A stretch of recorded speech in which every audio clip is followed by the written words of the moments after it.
आज की वीडियो में क्या क्या है आप सबसे पहले यह मुलाहिजा कीजिए। हम में से ज्यादातर लोग यह गलती करते हैं कि हम अपने रिश्तेदारों, दोस्तों और बुजुर्गों को मुलाजिम रख लेते हैं और फिर हम पूरी जिंदगी इनसे ब्लैकमेल होते रहते हैं।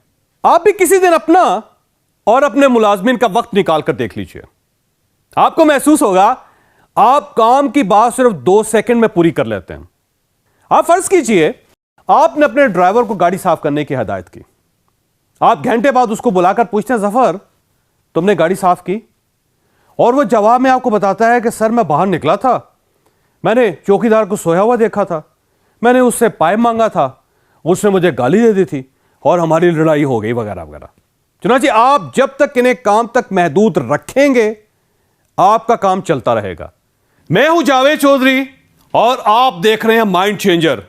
हमारे साथ एक साल में 10 लाख लोग जुड़ चुके हैं। अगर आप इनमें शामिल नहीं हैं तो आप इस सुर्ख निशान को टच करके इस चैनल को सब्सक्राइब कर दीजिए और घंटी के इस निशान को भी हल्का सा पुश कर दीजिए। मुझे यकीन है आपका यह फैसला आपका मुकद्दर बदल देगा। मैंने आज से 15 साल पहले अमेरिका से बिजनेस डेवलपमेंट का 2 हफ्ते का एक छोटा सा कोर्स किया था। हमें 5 दिन पढ़ाया गया था और हमें इसके बाद 8 दिन के लिए मुख्तलिफ सीईओज के हवाले कर दिया गया था। मैं एक ज्वेलर के हिस्से आया था। वो हीरे के जेवरात बनाकर बेचता था और उसने इस कारोबार में अरबों रुपए कमाए थे। उसकी उम्र यही कोई 78 साल होगी और वो बहुत ही पढ़ा लिखा और समझदार इंसान था। मैं 8 दिन उसके साथ रहा और मैंने उन 8 दिनों में उससे मुलाजिम रखने के 3 बुनियादी असूल सीखे। मैं ये असूल अब तक सैकड़ों लोगों को सिखा और बता चुका हूं और जिसने भी इन पर अमल किया आप यकीन कीजिए वो कामयाब हो गया। मैं इन असूलों को अपने उस्ताद फ्लिप की वजह से फ्लिप फार्मूला कहता हूं। फ्लिप का कहना था मैंने पूरी जिंदगी किसी ऐसे शख्स को मुलाजिम नहीं रखा जिसे मैं नौकरी से निकाल ना सकता हूं। आप गौर कीजिए, जिस शख्स को मैं निकाल नहीं सकता मैं उसे मुलाजिम नहीं रखता। हम में से ज्यादातर लोग यह गलती करते हैं कि हम अपने रिश्तेदारों, दोस्तों और बुजुर्गों को मुलाजिम रख लेते हैं और फिर हम पूरी जिंदगी इनसे ब्लैकमेल होते रहते हैं। क्यों? क्योंकि हम इन्हें नौकरी से निकाल नहीं सकते और यूं हमारा पूरा सिस्टम बैठ जाता है। लिहाजा आप भी कभी उस शख्स को जॉब ना दें जिसको आप नौकरी से निकाल ना सकते हो। दूसरा, फ्लिप का कहना था मुलाजमीन तनख्वाह का साइज देखकर जॉब लेते हैं लेकिन इन्हें रिटेन कंपनी की सहूलतें करती हैं। उसका कहना था मैं जॉब के शुरू में अपने मुलाजमों को मार्केट से ज्यादा तनख्वाह देता हूं लेकिन वक्त गुजरने के साथ साथ मैं इनकी तनख्वाह में इजाफा नहीं करता, मैं इनकी सहूलतें बढ़ा देता हूं। मसलन मैं इन्हें गाड़ी लेकर दे देता हूं, मकान किराए पर लेकर दे देता हूं, या फिर मैं घर मॉर्गेज करवा देता हूं, या फिर इनके यूटिलिटी बिल्स अपने जिम्मे ले लेता हूं। ये सहूलतें इन्हें नौकरी नहीं छोड़ने देती, ये मेरे पास टिके रहते हैं। आपने गौर किया होगा हम में से ज्यादातर एम्प्लॉयर्स अपने मुलाजमीन की तनख्वाह बढ़ाते रहते हैं लेकिन मुलाजमीन इसके बावजूद इन्हें छोड़कर चले जाते हैं। क्यों?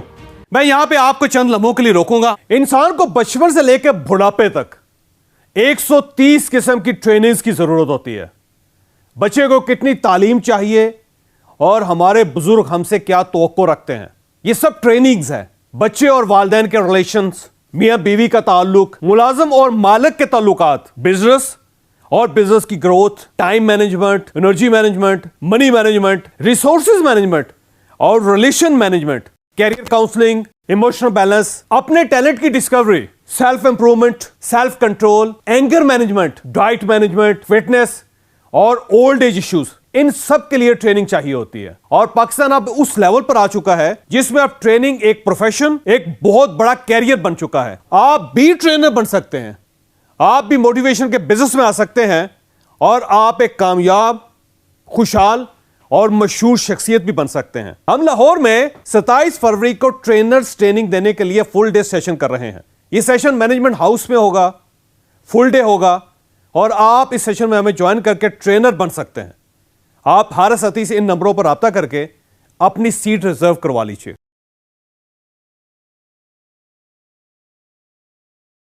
हम दोबारा अपनी स्टोरी की तरफ वापस आते हैं, क्योंकि तनख्वाह जितनी भी हो ये जेब के अंदर रहती है। और ये खर्च हो जाती, ये नजर नहीं आती, जबकि गाड़ी और मकान सामने नजर आता है और ये अपनी जगह कायम भी रहता है और दुनिया का कोई इंसान इनसे कभी महरूम भी नहीं होना चाहता। लिहाजा फिर आपका मुलाजिम आपकी नौकरी क्यों छोड़ेगा? और फ्लिप का तीसरा असूल था, वो अपने मुलाजमीन से फ्री नहीं होता था, वो उनसे सिर्फ काम की बात करता था। वो उन्हें काम देता था और उनसे सिर्फ काम की रिपोर्ट लेता था। वो उनकी फैमिली, उनके बच्चों, कुत्तों, ट्रैफिक और सास की टूटी हुई टांग के बारे में नहीं पूछता था, सिर्फ काम की बात करता था।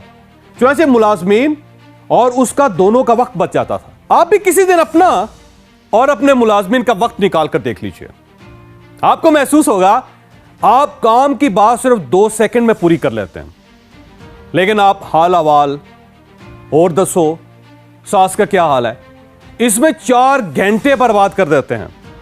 हम एक और गलती भी करते हैं, हम अपने मुलाजमीन से दोस्ती लगा लेते हैं और फिर जाहिर है दोस्त काम तो नहीं किया करते, चुनांचे यूं हमारा काम और कारोबार दोनों बर्बाद हो जाते हैं। लिहाजा आज का लेसन यह है, आप कभी वो शख्स मुलाजिम ना रखें जिसे आप निकाल ना सकें। आप मुलाजमों को तनख्वाह के मुकाबले में बरात भी ज्यादा दें और आप मुलाजमों से सिर्फ काम की बात करें। आप इनकी दास्तानें ना सुने, क्योंकि आप जब दास्तान सुनना शुरू कर देते हैं तो वह काम की बजाय दास्तान को अपना काम बना लेते हैं। वो आते हैं, कहानी सुनाते हैं और वापस चले जाते हैं और यूं काम तबाह हो जाता है। आप फर्ज कीजिए आपने अपने ड्राइवर को गाड़ी साफ करने की हिदायत की, आप घंटे बाद उसको बुलाकर पूछते हैं, जफर तुमने गाड़ी साफ की? और वो जवाब में आपको बताता है कि सर मैं बाहर निकला था, मैंने चौकीदार को सोया हुआ देखा था, मैंने उससे पाइप मांगा था, उसने मुझे गाली दे दी थी और हमारी लड़ाई हो गई वगैरह वगैरह। तो आपका रिएक्शन क्या होगा? आपके पास अब 2 ऑप्शन है, आप अपना काम छोड़कर चौकीदार और ड्राइवर दोनों को बुला लें और सारा दिन इनका मसला हल करवाते रहें, या फिर जब वो अपनी दास्तान शुरू करे तो आप उसे दरमियान में टोकें और उससे पूछें, मैंने तुमसे सिर्फ ये पूछा है तुमने गाड़ी साफ की या नहीं की, यस या नो में जवाब दो। वो कहेगा नहीं लेकिन, आपने लेकिन पर पहुंचकर उसे फौरन रोक देना है और यह कहना है कि जाओ और जाकर गाड़ी साफ कर दो, बस। आप यकीन करें वो जाकर गाड़ी साफ कर देगा, लेकिन अगर आपने उसकी दास्तान सुनना शुरू कर दी तो फिर आपकी गाड़ी भी साफ नहीं होगी और आपको ड्राइवर के साथ साथ चौकीदार की दास्तान भी सुनना पड़ेगी। आप ये बात याद रखें, आपने लोगों को काम के लिए रखा हुआ है, उनकी कहानियां सुनने के लिए नहीं। चुनांचे आप जब तक इन्हें काम तक महदूद रखेंगे आपका काम चलता रहेगा, वरना आप और आपका काम दोनों दास्तानों में गर्क हो जाएंगे। अगर आपको ये वीडियो पसंद आई तो आप इसे किसी न किसी के साथ जरूर शेयर कीजिएगा, ये इंशाल्लाह किसी न किसी का माइंड और फिर मुकद्दर जरूर चेंज करेगी।